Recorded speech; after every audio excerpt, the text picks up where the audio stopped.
Niken, perjalanan saya ke Jepang minggu ini, apa bisa dialihkan ke minggu depan? Tanya Danis pada sekretarisnya. Dialihkan? Kenapa, Tuan? Ada hal mendesak yang harus saya lakukan. Baiklah, saya akan mengatur jadwalnya lagi, Tuan. Terima kasih. Panggilan terputus. Sekarang Danis sudah sampai di lantai 2 rumahnya. Berdiri, tepat di depan pintu kamar milik Nirmala. Sekarang masih pukul 5 sore. Dia sengaja tidak mengambil lembur dan segera menyelesaikan pekerjaan pentingnya demi bisa pulang lebih awal.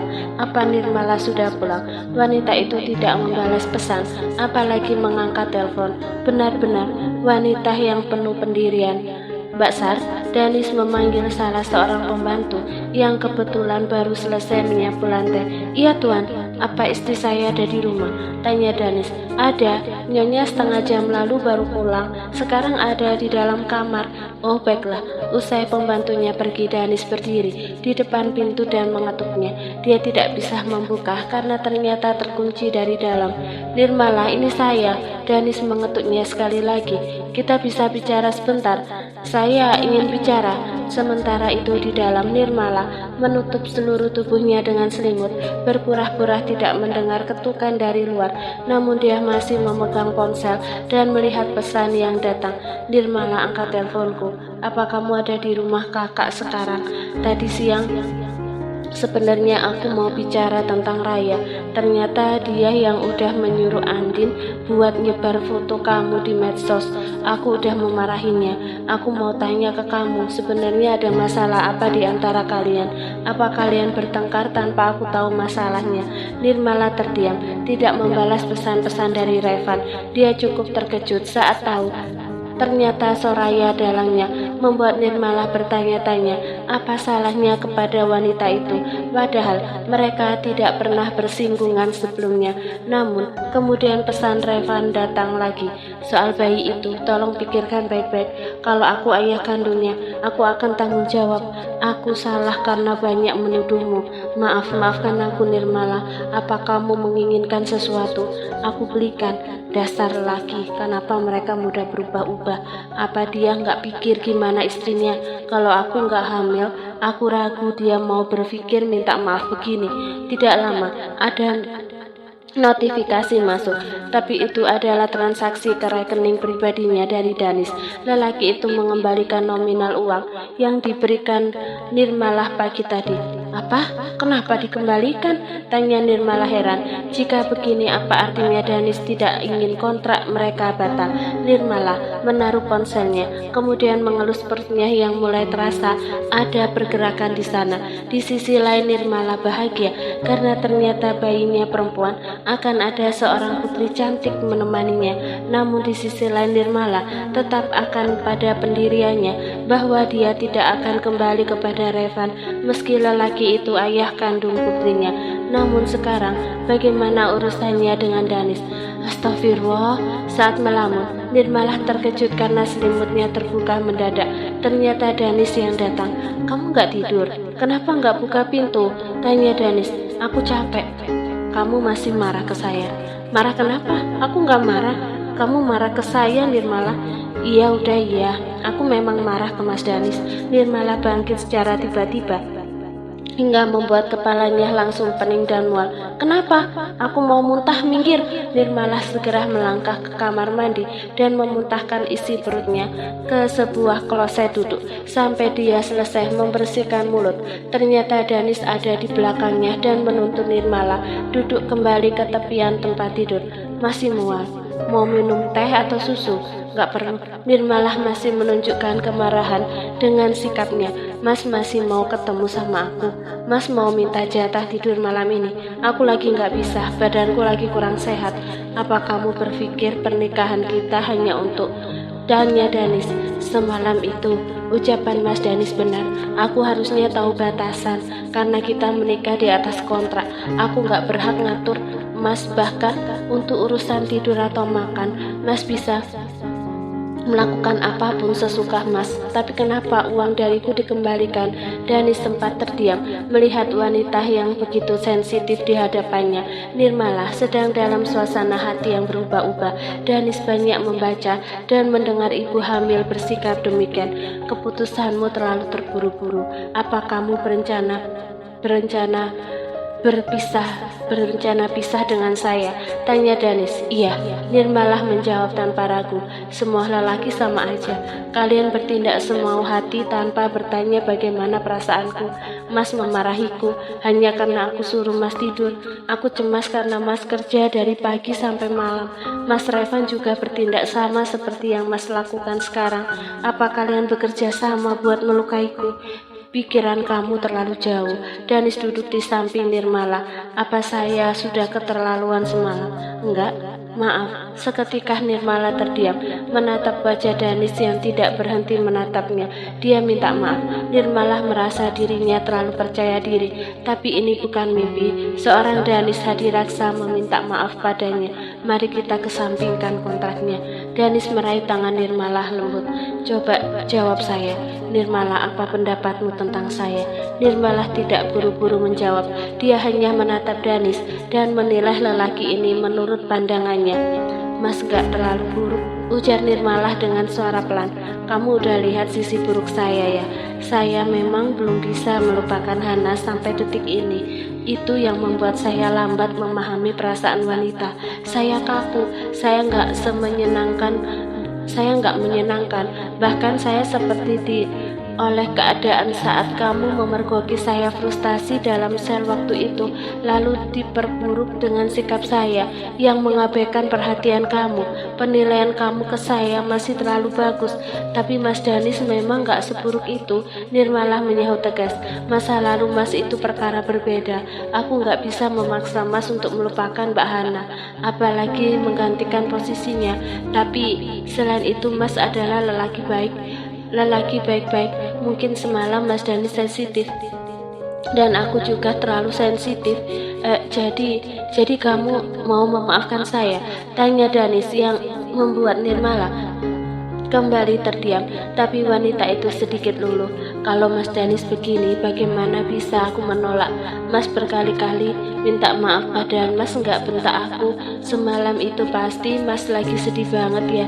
Tapi beneran aku cuma cemas karena waktu istirahat Mas yang sedikit. Sepanjang hari Mas kerja sampai malam.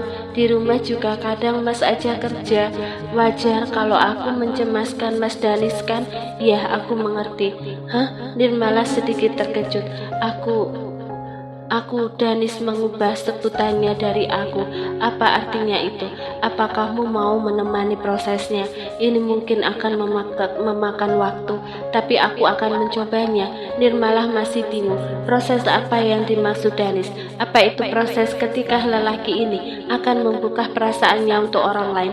Hanya itu satu-satunya yang Nirmala tangkap dari ucapan lelaki ini. Nirmala sedikit kaku ketika tangan Danis berada sehingga lelaki ini bebas, sangat lembut dan nyaman. Nirmala terhanyut dalam sebuah yang diciptakan oleh Danis. Sepasang lengan kokoh Danis melingkar di tubuh Nirmala, merebahkannya ke tempat.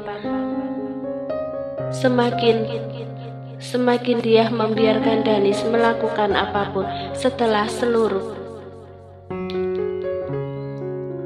dengan telapak tangan yang menempel. Kenapa harus aku? Tanya Nirmala sebelum aktivitas mereka dimulai. Kamu tahu, perasaan manusia adalah misteri yang gak bisa terpecahkan, Nirmala. Tapi kamu memiliki daya tarik tersendiri yang membuat saya tertarik untuk melihatnya. Nirmala tersenyum manis. Pesona Mas terlalu kuat untukku yang biasa-biasa aja. Tapi aku juga akan mencobanya. Aku akan membuatnya menjadi layak sampai aku bisa yakin kalau Mas gak salah pilih. Untuk pertama kalinya Danis tersenyum di hadapan Nirmala tanpa membantah. Bahkan itu adalah kesalahan. Tubuh Nirmala bergerak alami ketika Danis menandakan bahwa lelaki ini tidak akan mempermasalahkan apapun soal bayi yang akan lahir ke dunia itu.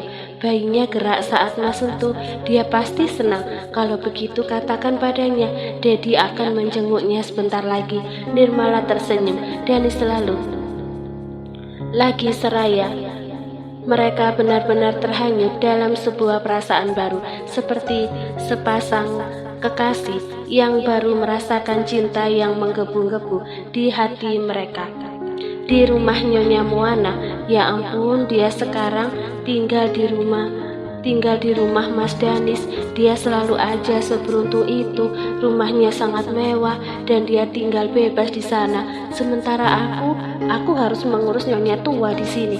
Astaga, kenapa ini selalu gak adil? Soraya berbicara untuk dirinya sendiri. Saat tahu Nirmala pindah ke rumah Danis Hadiraksa, hatinya bergemuruh dan panas. Dia kesal karena sepupunya itu terus aja dikelilingi keberuntungan dan berada satu langkah di depannya. Soraya merasa merebut Revan berakhir sia-sia. Bahkan dia sekarang harus tinggal dengan ibu mertua yang sangat rewel. Raya, ibu bawa minuman herbal.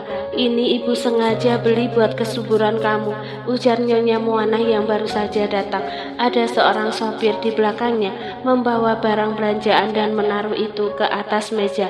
Minuman herbal? Iya, kamu minum ya, supaya kamu cepat hamil. Nyonya Moana memanggil salah seorang pembantunya.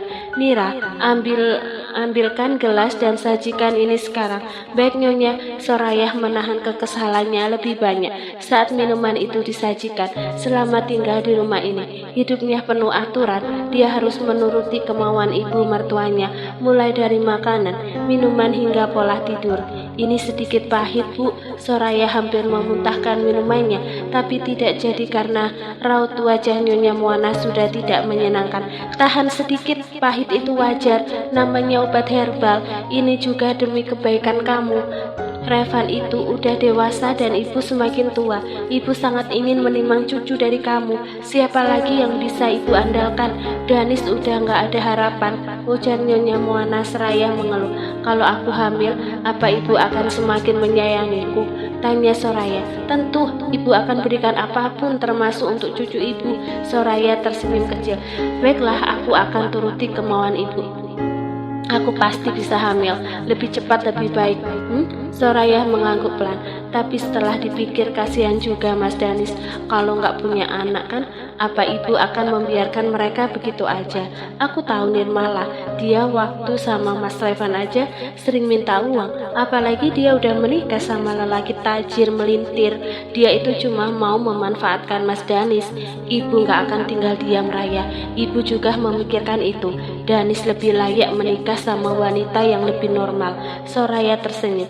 Dia tidak akan membiarkan Nirmala dengan hidupnya yang sekarang menikah dengan Danis, seorang CEO perusahaan ternama. Terlalu bagus. Itu tidak layak didapatkan oleh wanita dengan masa lalu buruk dan hanya penjual bunga. Ya ampun, berat badanku kayaknya bertambah lagi. Apa sekarang aku kelihatan gemuk banget? Nirmala berdiri di depan cermin besar, memakai pakaian yang sering dia pakai sebelumnya. Ternyata telah menjadi sedikit ketat. Wajar, kamu sedang hamil, mau beli pakaian baru? Iya deh, kayaknya aku harus beli pakaian terusan mulai sekarang. Pakai rok perutku malah tertekan, aku nggak nyaman. Dan malah mengganti pakaiannya lagi. Ada beberapa yang cukup di badannya, sementara yang lain sudah hampir tidak muat. Pakai ini dan beli apapun yang kamu mau. Danis mengeluarkan sebuah kartu ATM dari dompetnya, lalu menyodorkannya kepada Nirmala. Ya ampun, gak perlu mas. Mas lupa, aku ada uang lebih dari cukup. Cuma beli baju aja, gak akan memakan banyak pengeluaran. Terima, ini namanya nafkah. Kamu berhak menerimanya. Nirmala sempat terdiam. Dia cukup ragu untuk menerima meski mereka sudah bersepakat akan memulai hubungan dari nol. Perkenalan, kencan, pendekatan, mereka akan melakukan itu mulai sekarang. Mas serius? Tanya Nirmala. Dia baru menerima pemberian itu agar Danis tidak tersinggung. Terima kasih mas, kamar ini mau didekor ulang. Beberapa bulan lagi bayinya lahir. Dia butuh tempat yang nyaman, tapi rasanya bahaya kalau dia ada Ada kamar sendiri saat masih bayi. Sebelum 2 tahun dia akan tinggal di kamar ini. Hah? Serius? Nirmala senang bukan main. Dia spontan mendekati Danis yang tengah bersiap dengan jas hitamnya hendak pergi ke kantor. Lelaki itu mengangguk pelan. Mau USG, kita perlu tahu jenis kelaminnya supaya aku bisa mempersiapkan dekorasi yang sesuai. Nirmala terdiam sejenak. Kenapa? Sebenarnya ada yang belum aku bicarakan sama Mas Danis. Nirmala cukup ragu mengatakannya. Nirmala membantu memasang dasi di kerah kemeja suaminya, memilih warna yang tepat dengan pakaian, hingga lelaki ini tampak gagah di pandangan matanya. Namun sesaat kemudian dia menatap Danis perlahan. Sebenarnya aku udah tahu, Mas Revan kemarin membawa aku ke dokter spesialis kandungan. Revan? Tanya Danis. Nirmala mengangguk. Mas Revan udah tahu aku hamil. Kemarin dia datang ke rumah dan memaksakan periksa ke dokter. Aku tahu ini gak akan nyaman, tapi aku harap Mas percaya, aku gak akan kembali ke Mas Revan lagi. Danis tidak mengatakan apapun dalam beberapa saat. Mas marah? Maaf, aku baru berani mengatakannya sekarang. Aku pikir di kantor kalian pasti bertemu. Aku gak bisa sembunyikan. Mas Revan pasti akan tanya soal bayi ini ke Mas Danis. Aku percaya, hanya sainganku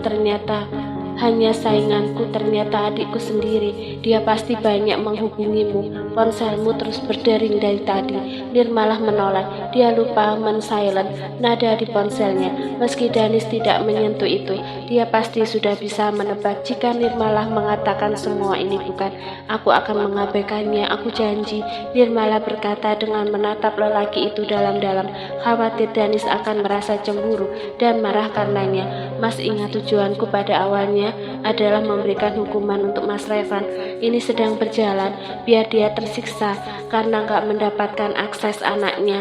Lakukan apapun yang kamu inginkan, Nirmala, asal berhati-hati dan tetap jaga kesehatanmu.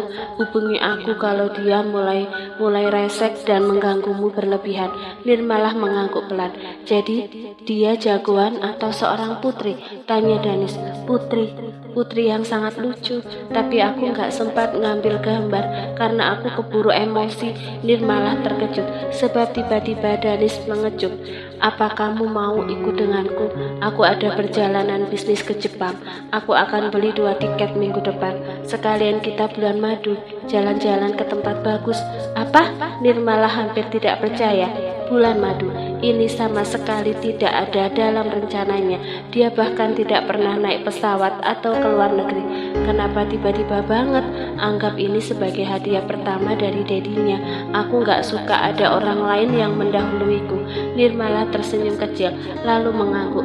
Terima kasih banyak, Dedi. Nirmala menggandeng lengan Danis hingga mereka turun ke lantai bawah, menikmati sarapan pagi pertama sebagai sepasang suami istri yang tidak terikat kontrak perjanjian. Nirmala tidak menyangka hidupnya akan melonjak drastis setelah terpuruk ke paling dasar menjadi istri Danis Hadiraksa. Ini adalah sebuah hadiah terbesar setelah rasa sakit yang dirasakannya di kantor. Dari kejauhan Danis sudah melihat adiknya menunggu di lobi saat dia baru sampai. Setelah dekat, Revan langsung menghampiri dan bertanya, apa kakak tahu Nirmala hamil? Tanya Revan. Aku tidur satu ranjang dengannya, mana mungkin aku nggak tahu. Danis menjawab seraya, terus berjalan menuju ruang kerjanya, memasuki sebuah lift dan diikuti oleh Revan. Dari raut wajah adiknya, Danis bisa menebak Revan cukup penasaran apakah dia akan mengambil tindakan setelah tahu Nirmala hamil, meskipun itu bukan darah dagingnya. Terus apa? Kamu mau menanyakan apa pendapatku? Tanya Danis. Kamu bisa lihat, aku gak menceraikannya meskipun tahu. Apa kakak tahu siapa ayahnya? Danis menoleh. Dia diam sambil menatap Revan. Itu menunjukkan dia tahu dengan sangat jelas lelaki mana yang tidak bertanggung jawab itu. Ya, kakak benar, itu aku. Danis baru mengalihkan pandangan lurus ke depan, membiarkan Revan mengungkapkan apa yang ingin dia katakan. Kenapa kakak nggak ngasih tahu ibu? Perlakuan ibu pasti akan jauh lebih baik kalau tahu Nirmala hamil. Apa kakak akan membiarkan itu? Bagaimana kalau ibu bikin Nirmala stres? Itu juga akan berpengaruh sama kehamilannya. Ibu tahu ataupun enggak, itu enggak akan mengubah apapun. Kamu bisa seyakin itu, ibu bisa menerima Nirmala setelah tahu dia hamil. Kamu baru mengenal ibu, dia menginginkan menantu Spik putri kerajaan. Nggak ada cacat dan bisa menunjang nama baiknya. Pintu lift terbuka. Revan masih berjalan membuntuti kakaknya sebab dia masih penasaran kenapa Danis terkesan tidak akan melepaskan Nirmala. Revan tahu betul kakaknya tidak mungkin dan tidak akan pernah menerima wanita lain dalam hidupnya. Rihana terlalu berharga bagi Danis. Terus kakak maunya ibu begitu terus ke Nirmala? Tanya Revan. Sikap ibu nggak akan berubah. Aku cuma percaya Nirmala bukan wanita lemah yang mudah ditindas. Kamu tahu, Revan, Danis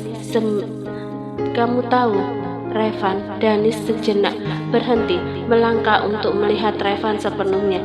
Dia telah melewati banyak hal sebelum ini. Bahkan saat menikahinya, dia masih menangisimu, menangisi keputusanmu dan menangisi semua ucapan ibu. Tapi dia masih bertahan dan berdiri di hadapanmu. Aku yakin kamu lebih tahu dia dibanding denganku. Danis berkata demikian, membuat Revan semakin menyadari tindakannya sebelum ini. Dia memang terkesan egois dan lemah, terlalu patuh kepada ibunya dan takut mengambil keputusan. Padahal sebelumnya hubungan antara dia dan Nirmala sangat baik. Nirmala wanita yang tangguh dan ceria. Dia hanya berjalan di arah yang salah karena tidak ada sosok ibu yang menjadi panutannya. Selain itu, Revan juga berada di tengah pusara kesalahan-kesalahan yang Nirmala perbuat di masa lalu. Apa aku bisa mengulangnya? Tanya Revan. Danis tidak mengatakan apapun. Aku masih mencintai Nirmala. Aku baru menyadari itu setelah kalian menikah dan sekarang aku semakin yakin kalau aku masih sangat mencintainya. Revan melanjutkan kalimatnya tadi. Lalu, lepaskan dia. Aku yang akan bertanggung jawab atas Nirmala dan bayi itu. Mendengar hal itu, Danis memposisikan tubuhnya berdiri di hadapan Revan dengan raut wajah datar, tapi menunjukkan keberatan atas ucapannya tadi. Apa aku bisa menghajarmu sekarang? Tanya Danis.